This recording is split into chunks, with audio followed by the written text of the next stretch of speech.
assalomu alaykum do'stoni aziz, xush omadید به کانال ما. چون assalomu alaykum گفتیم به شما سلامتی خواهان هستیم. امیدوارم که همه شما خوب و تنصیحت هستید. ما نیز شکرانه خدا خوب هستیم. دوستانی عزیز، امروز ما منیرا و نیک کپوست برای زمستان تیار میکنیم. به ما لازم است 2 دانه کرم، 4 دانه چسناک، укроп، болгарский перец,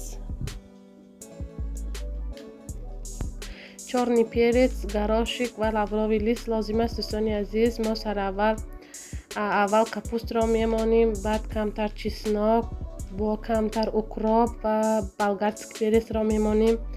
همین خیلی دوستان عزیز بانکا را خوش رو میچینیم.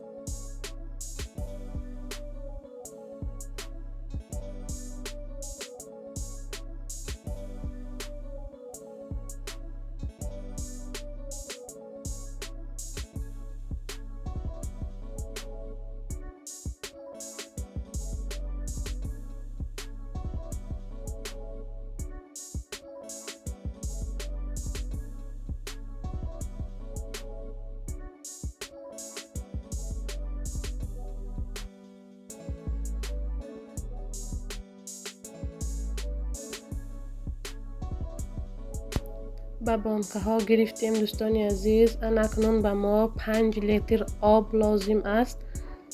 با این 5 لیتر آب ما دوستان عزیز به هر یک لیترش 2 قاشق نمک می اندازیم.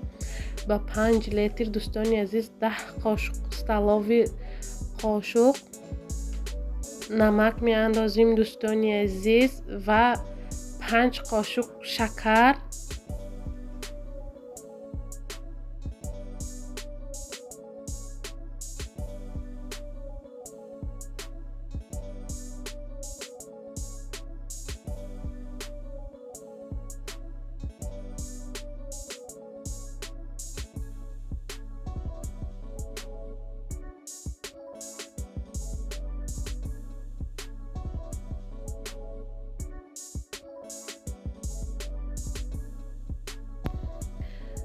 کمتر چارنی پرس انداختیم دوستان عزیز چون که خوشبوی و با مزه میکند. لولاوی لیست انداختیم. شما میتوانید همین آب را میتوانید به داخل بانک اندازید، میتوانید کمتر جوشانید دوستان عزیز. من باشد آب را کمتر می جوشانم، بعد به بانک ها میریزم چون که با لذت تر می شود دوستان عزیز.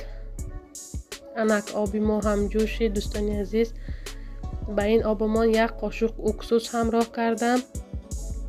اکنون به بانکه ها میگیریم آب را. اگر به شما ویدیوی ما معقول شده باشد دوستان عزیز، برای زمستان تیار کنید، به نهایت با مزه می شود.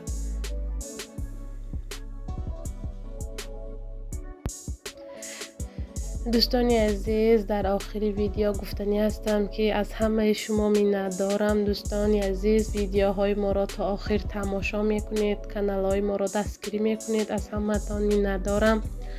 لایک و کامنتاری کردن را فراموش نکنید دوستان عزیز. به شما اشتهای تام خواهانم. خیر تا ویدیوهای آینده.